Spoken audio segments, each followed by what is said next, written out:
And this week he's with the good folks of Riverstown in County Sligo, where they recently celebrated the 10th anniversary of their County Sligo Folk Museum. On the face of it, this picturesque village is typical of most villages its size in the west of Ireland. But the community of Riverstown in County Sligo is home to a unique treasure.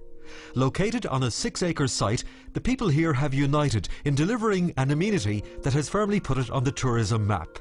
This is the story of Sligo Folk Park. The flags have been flying here for a decade as the local Riverstown Enterprise Development Board have continued to develop this park with a museum, exhibition hall and traditional type courtyard that truly is a step back in time. The main focus of Sligo Folk Park is Millview House.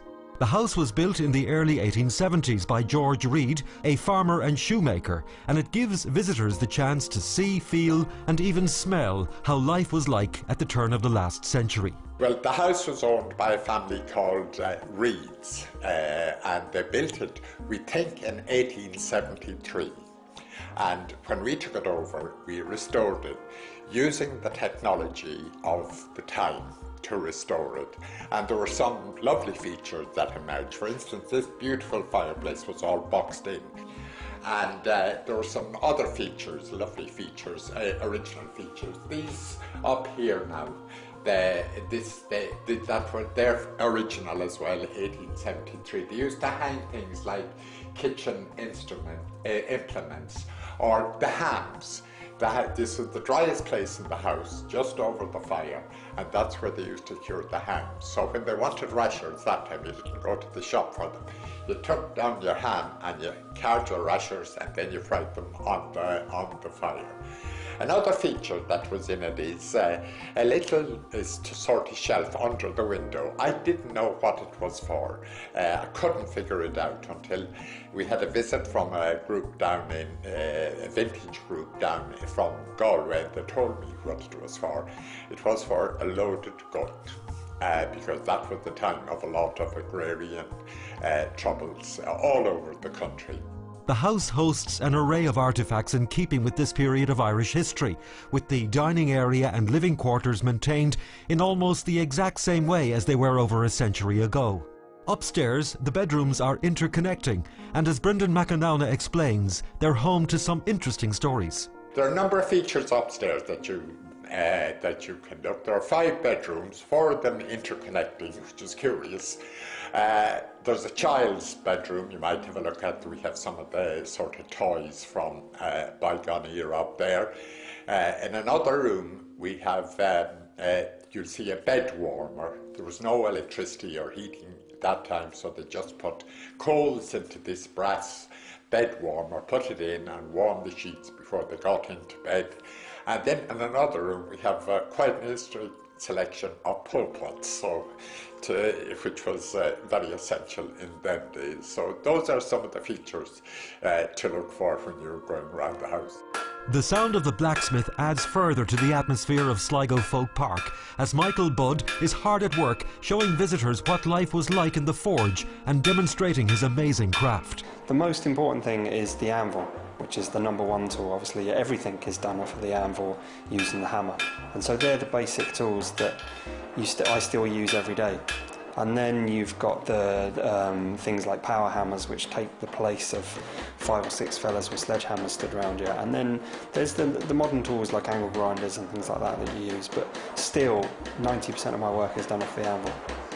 It's a lot slower than if you're fabricating something, but the difference is that when you forge something, you make it about 10 times more durable than if you were to just stick weld it together.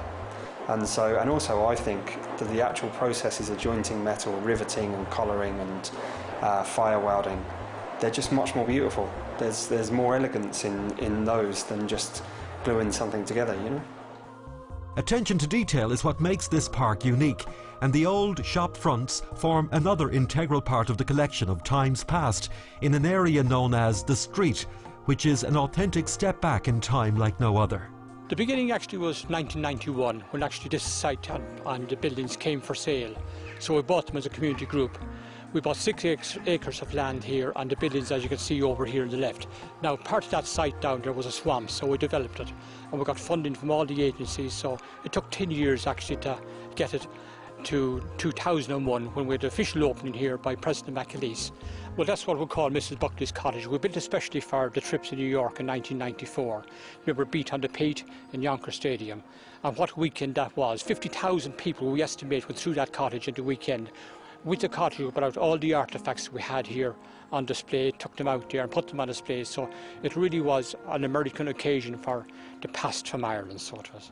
Well, the future here is having it that people can come, laze around. It's not actually a big hard sell here. Something people can come at their own time, stroll around and go to the restaurant, have a cup of coffee, they can have lunch, they can go over to our craft room, or they can go around this, what we call the street in here, have coffee in it and view all the artefacts or all the old shops of old, and then go into this new building here and see the artefacts, or go in as you were in Mill House here, go in and have a look as the old house would have been 100 years ago. Time hasn't stood still at Sligo Folk Park, and the community remains firmly behind the idea of keeping the past alive for future generations to enjoy.